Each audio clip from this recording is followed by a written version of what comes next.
தென்கிழக்கு மூலை சமையல் அறையில் ஜாடி நிறைய உப்பு வைங்க. உப்பு போடுறதுக்கு முன்னே அந்த ஜாடிக்குள்ளே ஒரு காசு போட்டுட்டு அதுக்கு மேலே உப்பு போடுங்க. ஒரு 2 ரூபா நாணயமோ 5 ரூபா நாணயமோ உப்புக்கு கீழே போட்டுருங்க. போட்டுட்டு உப்பை தட்டுங்க. காசுக்கு குறைவு இருக்காது.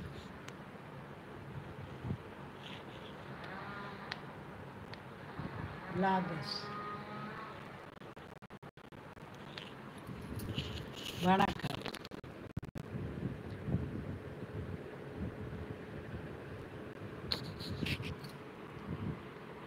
கடன்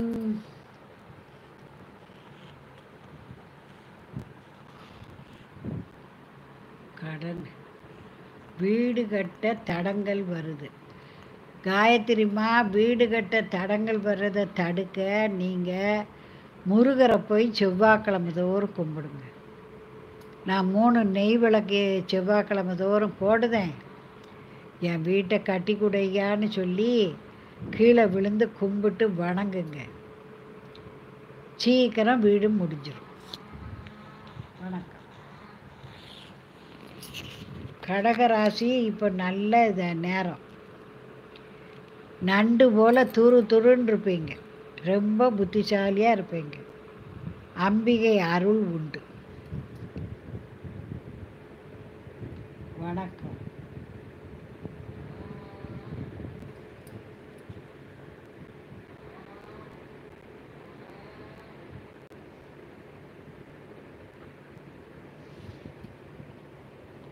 ஜியா. சிம்மராசி நல்லா இருக்குமே. சிம்மராசிக்காரங்களுக்கு குறைவே இருக்காது. எந்த கஷ்டம்னாலும் ஜெயிச்சிருவாங்க. நீங்கள் ஜுவல்லரி கடை வைக்கலான்னு பார்க்குறீங்க. சியான்னா நீங்கள் எங்கள் சாமிகளை கும்பிடுவீங்களா? ஒன்று செய்யுங்க. காலையில் எழும்புனதும் கிழக்க பார்க்க சூரியனை பார்த்து கும்பிடுங்க. சூர்யா போற்றின்னு சொல்லி கும்பிடுங்க. தொழில் நல்லா நடக்கும்.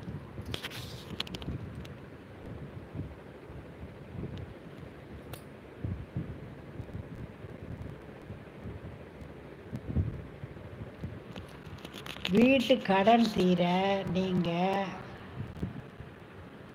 கொள்ளு இருக்குல்ல, கொள்ளை இவ்வளோகான எடுத்து தலையை சுற்றி செடி தூரில் போட்டுருங்க. ஏதாவது செடிகள் மரங்களுடைய தூரில் போட்டுருங்க. அதுவும் விநாயகர் கோயிலில் நின்று செய்தீங்கன்னா சீக்கிரமே கடன் அடையும். விநாயகர் கோயில் பிரகாரத்தில் நின்று இந்த அளவுக்கு கொள்ளு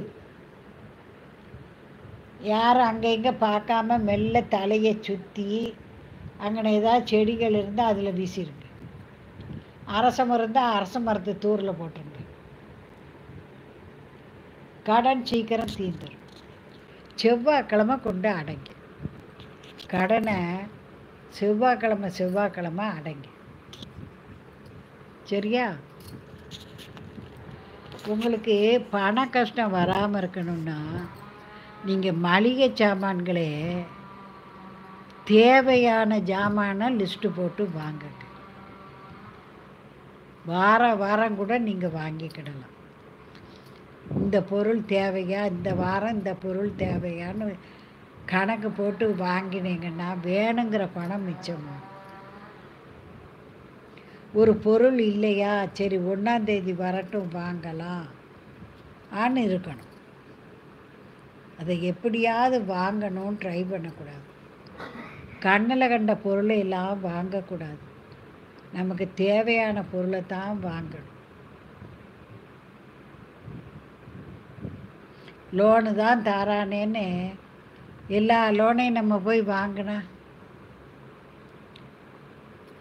லோனு வாங்கலாம். அடுத்தால யார் கெட்டுவா ஆன்னு சிந்திக்கணும். அப்படி நீங்கள் குடும்பம் நடத்துங்க, கடனே வராது. ஹோல்சேல் கடைகளில் போய் வாங்குங்க. சந்தையில் போய் காய்கறி வாங்குங்க. இந்த வாரத்துக்கு என்ன காய்கறி தேவையோ அதை மாத்திரம் வாங்குங்க. அப்படி பழகிட்டீங்கன்னா